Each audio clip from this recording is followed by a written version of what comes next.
මේ වීඩියෝ එක මගින් මම ඔයාලට අද කියලා දෙනවා ඉලෙක්ට්‍රොනික දාදු කැටයක් හදාගන්න විදිය. IC බේස් 4ක් ඕන, පින් 8න් 2යි 4න් 1යි. CD 4017 IC එකක් ඕන. CD 4071 IC එකක් ඕන. NE 555. LED 7ක් ඕන, Tamanට කැමති පාටකින් ගන්න පුළුවන්. මයික්‍රෝ ස්විච් එකක් ඕන.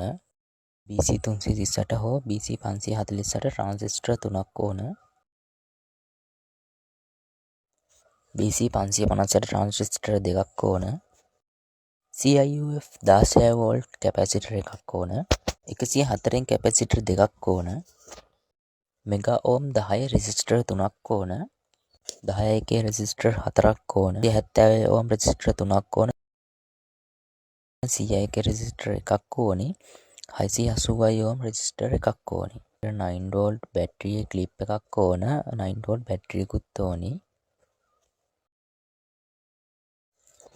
මෙම පරිවර්තනය මම මුලින් ටෙස්ට් කර ගැනීම සඳහා මම ප්‍රොජෙක්ට් බෝඩ් එක තමයි හදාගත්තේ. ඒක වීඩියෝ එකක් තමයි මම ඔයාලට ගෙනාවේ. ඔයාලා මේක ෆිනිෂ් කරනකොට ඩොට් බෝඩ් එක හදාගන්න. මම මේක අවසානයේ දාලා තියෙනවා ඩොට් බෝඩ් එක හදාගත්ත එකත්. CD 4017 NE 555 CD 4071 මේ වගේ IC ගත්තාම මේ IC එක හැම එකම තියෙනවා පොඩි තිතක් වගේ ලකුණ. ඔයාලට හොඳට බලා ගන්න පුළුවන්. ඒක මෙන්න මේ තියෙනවා වගේ. එතන තමයි අංක 1 විදියට අපි ගන්න. ඒකේ විදියට මේ අංක දාලා තියෙන පිළිවෙලට තමයි IC එකේ පින් ටික අපි බලාගන්නේ. ඒක ඕන කෙනෙක්ට ඕන කියන්නේ ලේසියෙන් බලා ගන්න පුළුවන්. ඔයාලට හරියට ලොකුවට අපහැදිලිතාවයක් තියෙනවා නම් මෙතන පොඩ්ඩක් Google එකේ සර්ච් කරා නම් IC එකේ නම්බර් එකේ පින් අවුට් එකක් එනවා. ඒ විදියට පොඩ්ඩක් බලලා හයි කරගන්න. මම මේකේ දාලා තියෙනවා මේ විදියට තමයි හයි වෙන්න ඕන මේ ටික. ඔයාලා ඒක හරියට බලලා පාස්ස ගන්න. ඔයාලට මේ සම්බන්ධ කරන විදිය නම් දැන් කියන්න යන්නේ. මොකද මේක මැද ඩයග්‍රෑම් එකක් දාලා තියෙනවා. ඒකේ ඔයාලා ඔක්කොම බලන්න. ඒක තියෙනවා සම්පූර්ණ රූප සටහන. ඔයාලට මේ සර්කිට් එක හදාගන්න පුළුවන් පහසුවෙන්ම ලේසියෙන්ම.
ඔයාලට මේ දීලා තියෙන රූප සටහන බලාගෙන පිළිසිදුව මේ සර්කිට් එක හදාගන්න පුළුවන්. බල්බ් ටික සවි කරගන්න ඕන ආකාරය දෙවෙනි රූප සටහනේ තියෙනවා PCB layout එකේ. ඔයාලා පොඩ්ඩක් ඒක හොඳට බලන්න. බලලා එතනින් හරියට බල්බ් ටික අල්ලගන්න. අර 1 2 3 4 5 ටික ගානට පිළිවෙලට එන විදිහට තමයි සර්කිට් එකේ සටහන් කරලා තියෙන්නේ. දෙවෙනි සර්කිට් එක තමයි ඒකේ පැහැදිලිවම තියෙන්නේ. මේ විදිහට තමයි බල්බ් ටික හයි කරගන්න ඕන.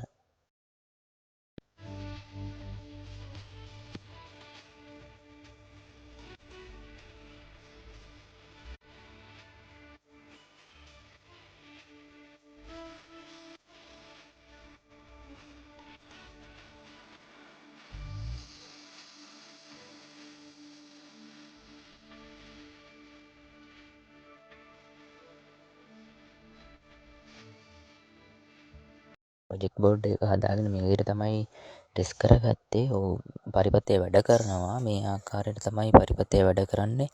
මේක කියන්නේ කිසි අංක පිළිවෙලකට වැටීමක් සිද්ධ වෙන්නේ නැහැ. අහඹු ලෙස තමයි අංකයක් වැටෙන්නේ. මම පරිපථය ප්‍රොජෙක්ට් බෝඩ් එක හදලා ටෙස්ට් කරගත්තට පස්සේ මම ඒක පිළිවෙලකට මෙන්න මේ වගේ ඩොට් බෝඩ් එකකට තියලා හොඳට පාස ගත්තා. එතකොට මේක වැඩ කරන විදියයි ඔක්කොම හොඳට බලා ගන්න පුළුවන් ලේසි.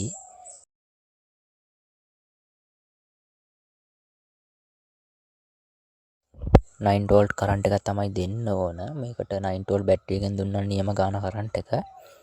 මෙන්න මේ විදිහට ඉතින් ප්‍රෙස් කරනකොට ස්විච් එක මයික්‍රෝ ස්විච් එක ප්‍රෙස් කිරීමෙන් මෙන්න මේ වගේ එක වාරයකට බල්බ කීපයක් දැල්වෙනවා.